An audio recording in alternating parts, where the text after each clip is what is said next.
Welcome back from دیرک ناظرین. اس وقت بات کر رہے ہیں حکومت جمہوریت کے مستقبل کے حوالے سے اور میڈیا کے رول کے حوالے سے. ایک بڑی ہائپ کریٹ کی گئی, ایک مقدمہ چل رہا ہے, اس مقدمے کی سماعت ہو رہی ہے. اس سے پہلے کیا کیا ہو رہا ہے, کس طرح کمنٹریز اس پہ ہو رہی ہیں اور اس کے نتیجے میں کیسی کیسی خبریں سامنے اس کے بعد آ رہی ہیں.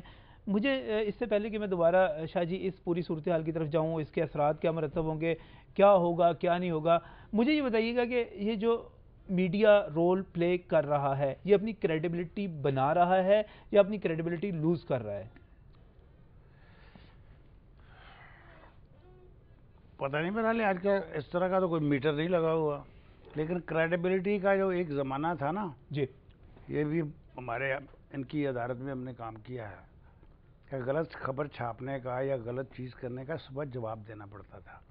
اب فری ایک آزادی ہے, ٹھیک, میں جو مرضی چھاپ کے چلا جاتا ہوں, میری مرضی ہے. کریڈیبلٹی کی میں مثال آپ کو دیتا ہوں. جی, یہ جو chief justice Lahore high court کے بارے میں سو کالڈ منصوبہ جو ہے جی, ان کے اسیسنیشن کا, اب وہ چیف منسٹر کے سیکرٹری صاحب جو ہیں وہ لیک کرتے ہیں اس کو. اچھا, اسپیشل برانچ کے جو ہیں وہ احسان اللہ صاحب ہیں, کرنل صاحب, وہ مانتے ہی نہیں, وہ کہتے ہیں میں نے دستخط تک نہیں کی. ایک سچویشن رپورٹ ہے جس پہ کسی کا دستخط ہی نہیں ہے. یہ اکثر اسسمنٹس ہوتی رہتی ہیں, وہ پرانی رپورٹ تھی. رانا ثناء اللہ بھی موجود تھے, وہ یہی کہہ رہے تھے, کہتے جی کہ ایسی رپورٹس تو آتی رہتی ہیں, لیکن اس کو اتنا بڑا آپ نے رائی کا پہاڑ بنا دیا. اچھا, اور مطلب ہے کہ ایسا ایک سچویشن کریٹ کی جس سے مطلب ہے کہ ایک بڑی امبیرسمنٹ تھی. وہ تو اپنی جگہ پہ, یعنی کہ پیپل پارٹی اس کو ایسے لیا کہ جیسے وفاق کو اور عدلیہ کو لڑانے کی کوشش کے طور پہ لیا. جن موصوف نے یہ خبر دی ان کا اپنا اعتبار یا اعتماد, یہ کریڈیبلٹی, آفٹر آل یہ خبر چھاپنے سے پہلے کو اس کی ملٹی سورسز تو ہونی چاہیے تھی نا, ملٹی سورس. صحیح. اب میں نے آپ نے ذکر کیا, خبر دی تھی کہ بے نظیر صاحبہ کی حکومت آج جا رہی ہے. جی, وہ اگر نہ جاتی تو میں جرنلزم میں خود ہی چھوڑ دیتا. میں جرنلزم, اسی لیے میں نے اس کو کراس چیک کر کے دیا. یہ عباس در صاحب بیٹھے ہوئے ہیں, یہ خبریں جو ہیں یہ دینے کے لیے کم از کم ملٹی سورسز ہونے چاہیے. کچھ سورس ہم آج کل ہم لکھتے ہیں ذرائع کے مطابق, موثق ذرائع. کون سے ذرائع؟ اب مثلاً یہ جو آپ نے ذکر کیا کل کی میٹنگ کا, جی, اس میں خبریں لگی ہوئی ہیں کہ آرمی چیف نے ان سے بعض اخباروں میں یہ بھی پوچھا کہ بھئی گورننس ٹھیک نہیں ہو رہی, یہ فلڈ میں کیا ہو رہا ہے, یہ کرپشن ٹھیک کریں, فلانے بندے کو نکالیں. بھئی مجھے یہ بتائیے کہ وہاں 3 لوگوں میں کوئی نیچے گھسا ہوا تھا میز کے. صحیح. تو یہ اس طرح کی جو ہاتھ چھوٹ صحافت ہے نا, یہ خالی ایک گروپ کو نہ کہیں خاص, یہ ایک ہمارا ہوا ہے کہ جرنلزم ایکسپینڈ بہت کر گئی ہے, پروفیشنلزم اس کے ساتھ وہ بڑا نہیں ہے. اور اس کا یقیناً دیکھیے, آزادی کو ذمہ داری کا استعمال نہ کیا جائے تو آزادی سلب بھی ہو سکتی ہے. اچھا, میں تو اس حکومت کی پیمانہ صبر کی داد دیتا ہوں کہ وہ لبریز نہیں ہوا. پاکستان میں جو ماضی میں حکومتیں رہی ہیں, خود نواز شریف صاحب کی حکومت جو ہے اس میں سیف الرحمان صاحب نے کیا کچھ نہیں کیا میڈیا کے ساتھ, جنگ گروپ کے ساتھ, ہمارے دوست نجم شیٹی کے ساتھ, کہ ان کی کیا گات بنائی. یہ تو سب تاریخ کا حصہ ہے. صحیح.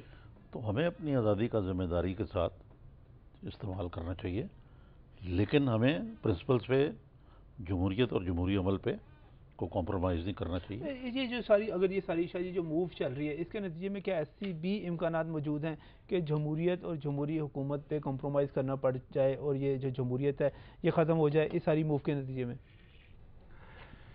دیکھیے جی, میں تو آپ کو ایک بتا, اس وقت جو سچویشن ہے وہ یہ ہے کہ ایک مقدمہ NRO کا کیس ہے نا, جی, سپریم کورٹ کے پاس. سپریم کورٹ اگر اس پر کوئی ایکشن کرتی ہے وہ قانون کے مطابق کرے گی, وہ ایکشن ہو جائے گا. حکومت کدھر سے جاتی ہے؟ وہ یہ آرڈر تو نہیں کریں گے کہ ساری پارلیمنٹ کو اندر کر دو. صحیح ہے. یہ آرڈر بھی نہیں کریں گے کہ جناب فلاں بندے کو وزیر اعظم لگا دو, فلاں کو صدر لگا دو, فلاں کو فلاں جگہ پہ لگا دو. کیا کہیں گے؟ تو شاہ جی پھر حکومت بھیجنا کون چاہتا ہے؟ نواز شریف کہتا ہے وہ سسٹم کو ڈیسٹیبلائز نہیں کرنا چاہتے، غیر آئینی تبدیلی کی وہ حمایت نہیں کرتے. میں نے باقی لوگوں کے بیانات جو چھوٹی جماعتیں ہیں ان کو بھی وہ آئین سے باہر جانے کو تیار نہیں ہے. پھر کون چاہتا کون ہے اس قسم کی تبدیلی؟ میرا تو خیال ہے میڈیا ہی چاہتا ہے. لیکن شاہ صاحب میڈیا جو ہے، آپ نے چیف جسٹس کا ذکر کیا، یا میڈیا یا میاں نواز شریف، ہم سب کی بقا جو ہے وہ جمہوری پارلیمنٹری نظام میں، ایک امرانہ نظام میں میڈیا نہیں پنپ سکتا. صحیح. اسی طرح جو میاں نواز شریف صاحب ہیں، 2.5 سال ہو گئے، 1.5 سال بعد اگر الیکشن ہوتے ہیں جو ہونے ہی ہیں، اگر یہ حکومت چلتی رہتی ہے تو پھل ان کے جولی میں آ گرے گا. اس حکومت کو اگر غیر آئینی طریقوں سے فارغ کیا جاتا ہے، پھر آپ کچھ سالوں کے لیے، جیسے عباس صدر صاحب نے فرمایا کہ ٹیکنوکریٹس کی گورنمنٹ آئے یا ملٹری بیکڈ کوئی سویلین گورنمنٹ آئے یا ملٹری گورنمنٹ آئے، تو وہ کیا کریں گے؟ وہ اسی طرح سیاسی جماعتوں سے لوٹے کھٹے کر کے پھر ایک سوانگ رچائیں گے. جب وہ ناکام ہو جائے گا پھر مجبور ہو جائیں گے کہ وہ انہی لوگوں کو واپس لائیں. یہ بڑی دلچسپ سی صورتحال بنتی صحیح چلی جا رہی ہے.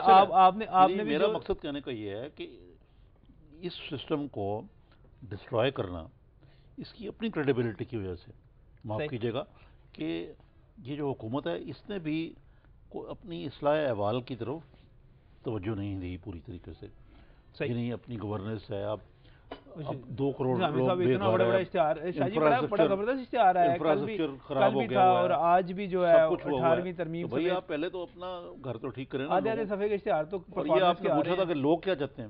لوگ چاہتے ہیں ان کے مسائل حل ہوں. صحیح.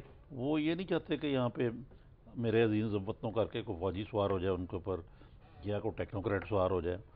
جیسے انہوں نے کہا وہ سیاستدانوں کو ووٹ تو دیتے ہیں، اب سیاستدانوں کو بھی اس سسٹم کو بچانے کے لیے کرنا بڑی دلچسپ صورتحال پیدا ہوگی. چیف جسٹس جو ہیں ایک باقاعدہ ایک جدوجہد ہوئی آئین کی بالادستی کے لیے 3 نومبر کے اقدامات کے خلاف. وہ آئے، انہوں نے آئین کی بلندی، سربلندی اور جمہوریت کے لیے ساری قربانیاں دی اور دوبارہ جدوجہد کر کے یہاں تک پہنچے. نواز شریف بھی اسی چیز کے قائل ہیں. بڑی بڑی مزاحمتی جو تحریکیں چلانے والے جماعت اسلامی، منور حسن بھی جتنی مرضی بات کریں، بات یہی کرتے ہیں کہ آئین سے باہر نہیں جانا، چاہے وہ باہر ہی بیٹھے ہوئے، باہر ہی رہنا شاید انہوں نے. لیکن پھر یہ بات آ جاتی ہے کہ کون ہے کون، اس کو ڈیسٹیبلائز کرنے والا ہے کون؟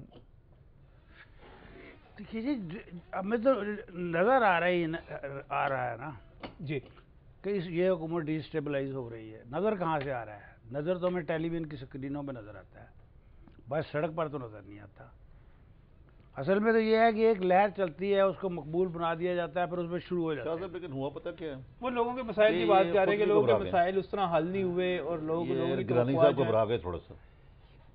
ممکن ہے ان لوگوں میں بھی ہو، لیکن یہ ہے کہ اب یہ دیکھیں نا، یہ جو بھی یہ سسٹم جو بھی بنا ہوا ہے، میں خود میرا اپنا خیال ہے کہ یہ کوئی پتہ نہیں معجزہ ہے اس ٹائپ کا جو سسٹم چل رہا ہے. اچھا، تمام ہر سیاسی پارٹی دوسری کی دشمن اور گلا کاٹنے پہ تلی ہوئی ہے، پھر بھی حکومتیں چل رہی ہیں، پھر بھی کام چل رہے ہیں.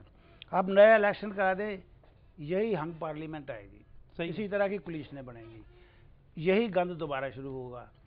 صحیح. الیکشن کی بات تو آ گیا، الیکشن کی بات تو آ گیا. ابھی تو بات کی جا رہی ہے 13 اکتوبر کی، جب دوبارہ سماج شروع ہونی ہے. 13 اکتوبر تک ٹائم ملا ہے. میں آپ سے یہ جاننا چاہوں گا کہ 13 اکتوبر کو پھر اسپیشل ٹرانسمیشن ہوگی، اور یہ دیکھنا ہے کہ 13 اکتوبر کو ہوتا کیا ہے. اس کا جواب پوچھیں گے. عارف نظامی صاحب بھی موجود ہیں، سعید عباس ستر بھی موجود ہیں. 13 اکتوبر کو کیا ہوگا، اس کے بعد کیا ہوگا، اس پر بات کریں گے اس بریک کے بعد.